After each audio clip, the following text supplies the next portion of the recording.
The galactic cruiser Horizon's edge hummed through the void between star systems, its cargo hold filled with diplomatic envoys from a dozen species. Madeline Chen sat cross-legged in her quarters, watching the Vaxorian ambassador's youngest offspring, a small, furry creature no larger than a house cat, struggle to climb onto her bunk. The cub's name was Kree Shah, and she had been making the same futile attempts for the past 10 minutes.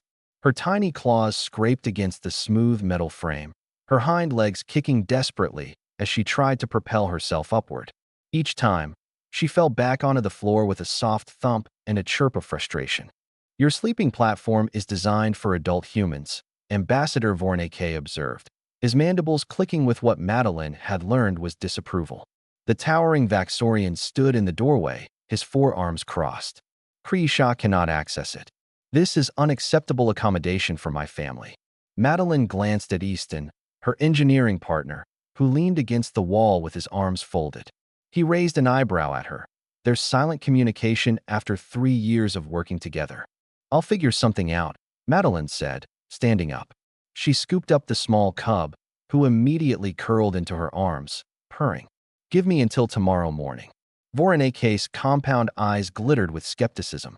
The Vaxorian delegation was assured this vessel could accommodate all species. Your kind promised adaptability. And humans deliver on promises, Easton said, pushing off from the wall. Come on, Maddie. Let's hit the workshop.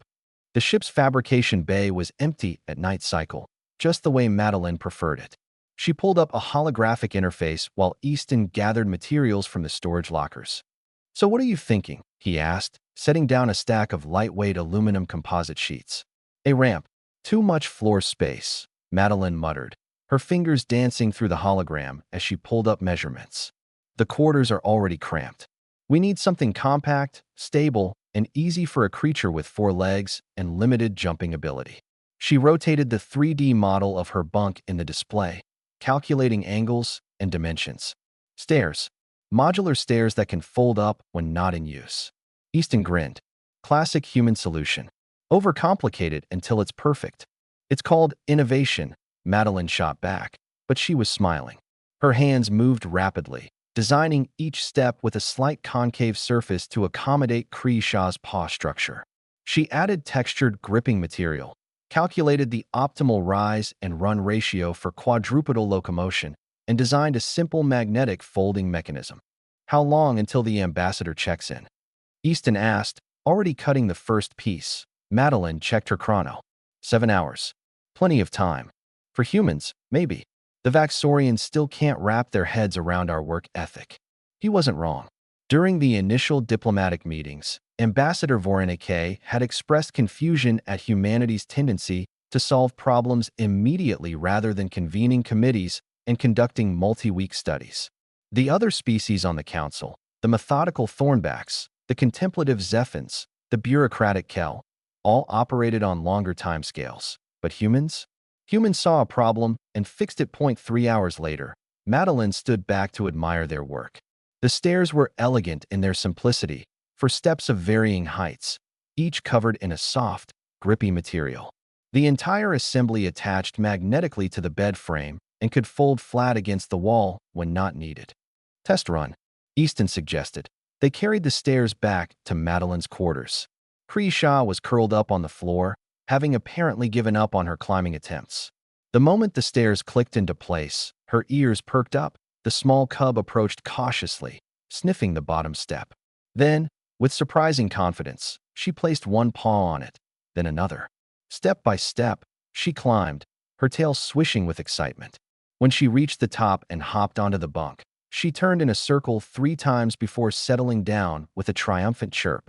She's purring, Madeline whispered, reaching out to scratch behind the cub's ears. Of course she is, Easton said. Humans are good at this stuff.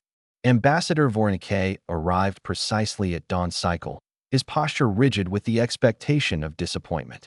He stopped in the doorway, all 4 eyes focusing on the stairs. Kree Shah, hearing her father's footsteps, immediately demonstrated her new access route, climbing down and then back up the stairs with practiced ease. The ambassador's mandibles opened and closed several times, a Vaxorian expression Madeline hadn't seen before. You built this? In one night cycle. Actually, it took about 3 hours, Easton said.